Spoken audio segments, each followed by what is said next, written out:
Welcome back once again. एक दफ़ा फिर से आपको खुश आमदीद कहते हैं। रमज़ान हमारा ईमान में। मैं हूँ आमना मलिक और हमारे साथ हैं ज़ुबैर साहब। और जी हमने अभी कुरानदाजी भी करनी है, लेकिन मैं चाहूँगी कि अब टाइम भी कम है, अफ्तार का वक्त करीब आ रहा है, तो हम ज़रा सम अप कर लें इस टॉपिक को जो आज हम बात कर रहे थे कुरान मजीद पे।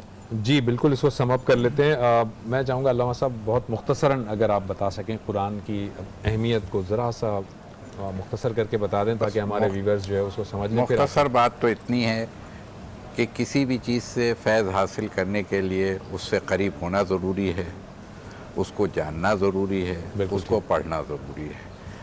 वला रद्बिन वला याबिसिन इल्ला फ़ी किताब मुबीन, हर खुश्क तर इस किताब में मौजूद है। और इसके वाक़यात ऐसे ऐसे वाक़यात हैं कि आज की साइंस भी अभी वहाँ तक नहीं पहुँची है। एक वाक़या आसिफ़ बरक़िया का ले लीजिए, तख्ते बिल्क़ीस का, आज कहते हैं जहाँ मॉडर्न साइंस ये कह रही है। फिर और न जाने मैं विलादतों के मसले में चला जाऊँ तो उस वक्त भी कुरान ने बता दिया है वाज़े तौर पर कि बहुत सारी चीज़ें हैं बग़ैर माँ बाप के भी लोग पैदा खुदा ने करके बताया, इसी कुरान में वाक़या है।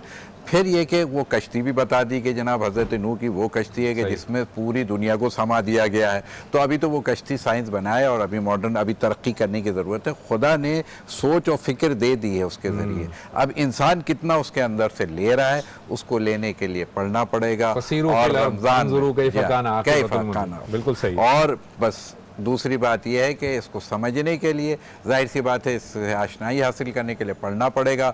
रमज़ान से बेहतर कोई महीना नहीं है।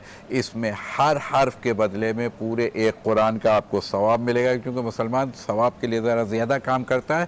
तो पूरे एक कुरान का सवाब एक एक हर्फ के बदले में रमज़ानुल मुबारक में रख दिया है। लिहाजा इसकी कसरत से तिलावत कीजिए।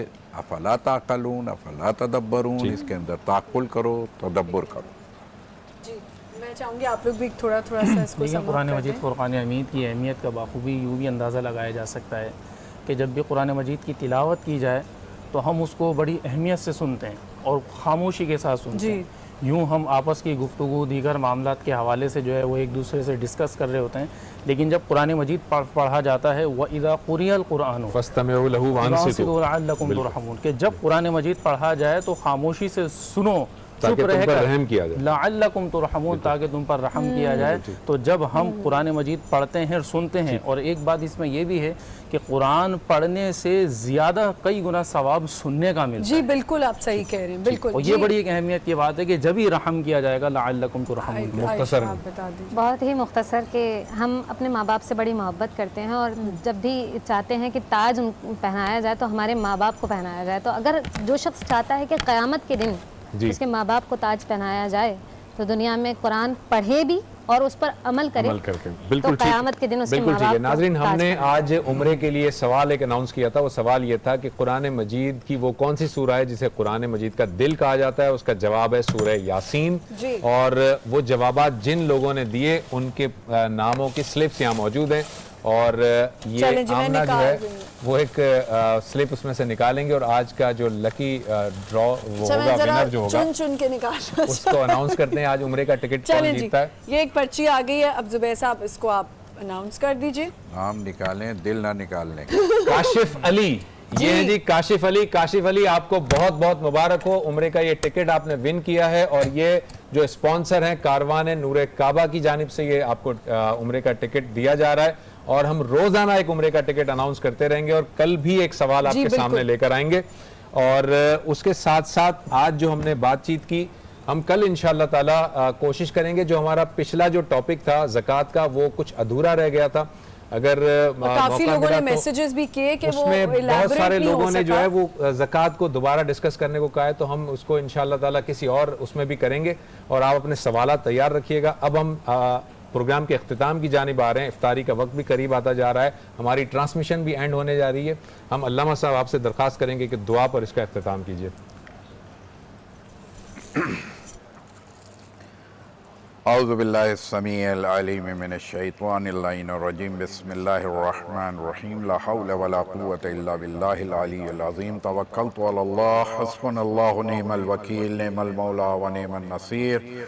उफ़व्विज़ु अम्री इलल्लाह इन्नल्लाह बसीरुम बिल इबाद। अल्लाहुम्मा इन्नी नस्अलुका फ़ी दौलतिन करीमा तुइज़्ज़ु बिहल इस्लाम व अहला व तुज़िल्लु बिहन निफ़ाक़ा व अहला व तजअलुना फ़ीहा मिनद्दुआति इला तआतिक व क़ादतु इला सबीलिक व तर्ज़ुक़ना बिहा करामतद दुनिया वल आख़िरह बिस्मिकल अज़ीमिल आज़म जल्लिल अकरम या अल्लाह या अल्लाह या अल्लाह या अल्लाह या अल्लाह बिहक़्क़ि मुहम्मद व अंतल महमूद बिहक़्क़ि अली व अंतल आला बिहक़्क़ि फ़ातिमा व अंत फ़ातिरिस समावाति वल अर्ज़ बिहक़्क़िल हसन व अंतल मुहसिन बिहक़्क़िल हुसैन वंत क़दीमुल एहसान। परवरदिगार आलम हमारे रोज़ों को, हमारी इबादतों को बार-ए-लाहा अपनी बारगाह में कबूल और मकबूल फरमा।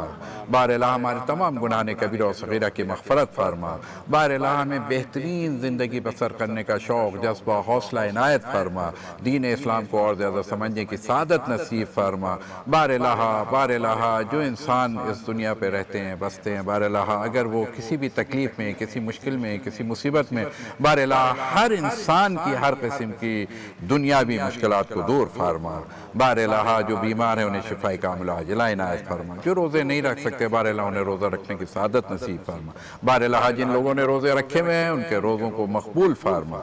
बार-ए-लाहा हमारे घर के बच्चों को, हमारी बच्चियों को, हमारे बुजुर्गों को बार-ए-लाहा सबको सेहत और सलामती इनायत फरमा। बार-ए-लाहा जो लोग रोज़ा खोलने के लिए इस वक्त बैठे हैं और उनके घर में रोज़ा इफ्तार का कोई एहतमाम नहीं है, परवरदिगार आलम हम सबको उनको इफ्तार कराने की सादत नसीब फरमा।